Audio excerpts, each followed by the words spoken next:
Shalom saudara-saudari terkasih dalam Kristus. Puji Tuhan, kita jumpa lagi dalam Lunch with Jesus. Saudara-saudari, sebagai pengikut Kristus, kita semua mempunyai tugas perutusan. Tugas perutusan ini spesifik dan khas, tidak sama satu dengan yang lain. Tidak sama antara saya dengan Anda. Juga tidak sama di antara para murid Yesus dahulu. Tema pewartaan kita pada siang hari ini adalah fokus.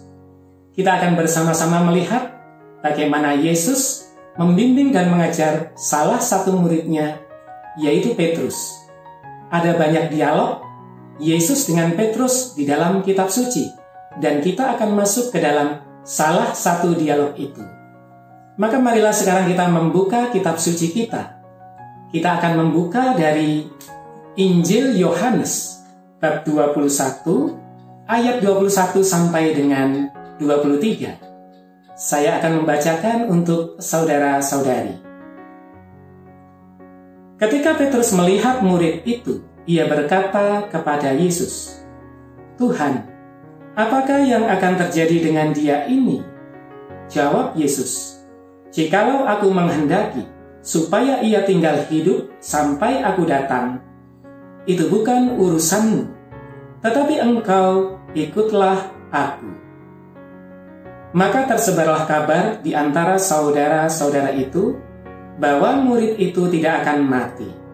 Tetapi Yesus tidak mengatakan kepada Petrus bahwa murid itu tidak akan mati, melainkan, "Jikalau aku menghendaki supaya ia tinggal hidup sampai aku datang, itu bukan urusanmu."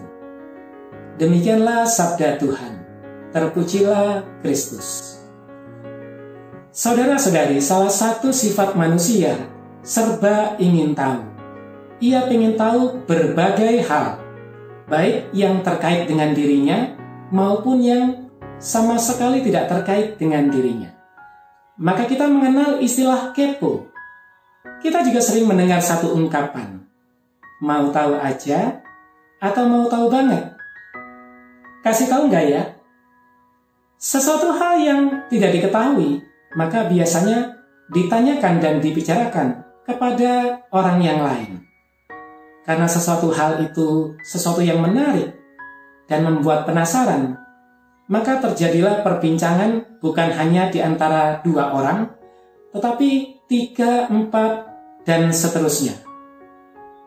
Maka kemudian sesuatu hal itu diperbincangkan oleh banyak orang. Sampai lama kemudian disadari, ternyata hal yang banyak dibicarakan itu sama sekali tidak mengandung kebenaran. Inilah yang disebut dengan hoax atau kabar bohong.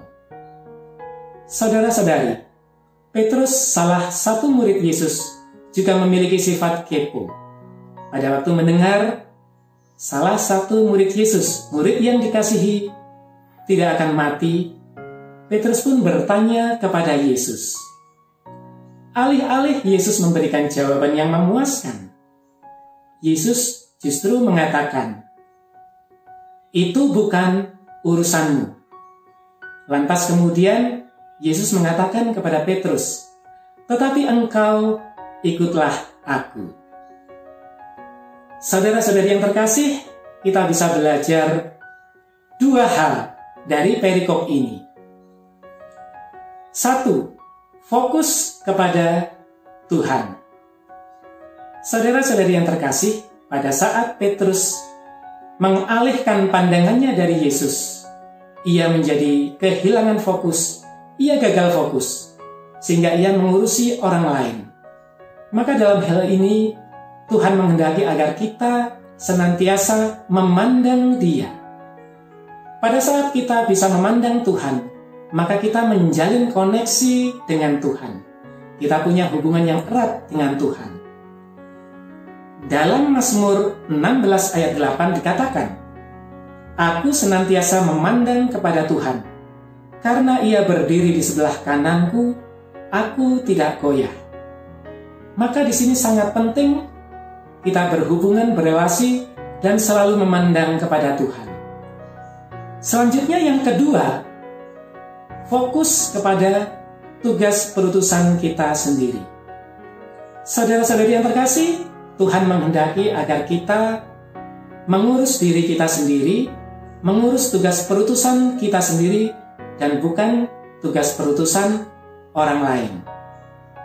Tuhan telah menetapkan tugas perutusan kita berbeda, unik, dan khas.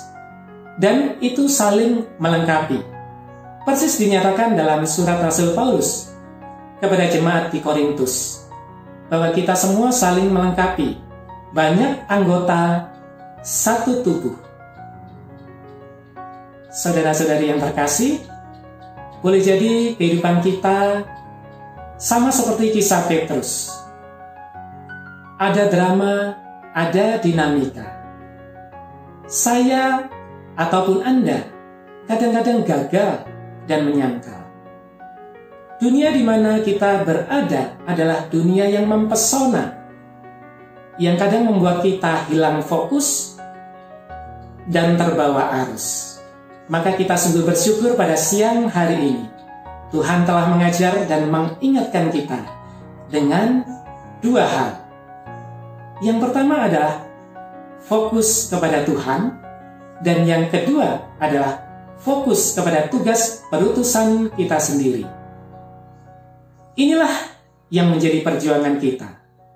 Tetapi kita percaya bahwa Tuhan akan menolong kita.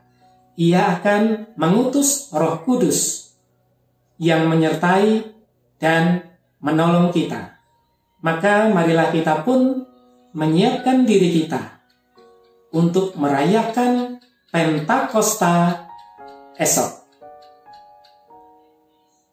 Marilah kita berdoa dalam nama Bapa dan Putra dan Roh Kudus. Amin.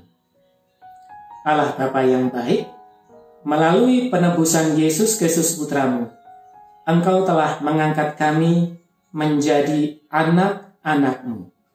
Sertailah kami di dalam kehidupan kami, sehingga kami boleh senantiasa fokus kepada Engkau dan juga fokus kepada tugas perutusan kami seperti yang telah diajarkan Yesus Kristus. Sebab Dialah Tuhan dan pengantara kami. Amin. Dalam nama Bapa dan Putra dan Roh Kudus. Amin. Hendaklah engkau fokus karena Tuhan menghendaki. Pergilah engkau diutus. Semoga Tuhan memberkati.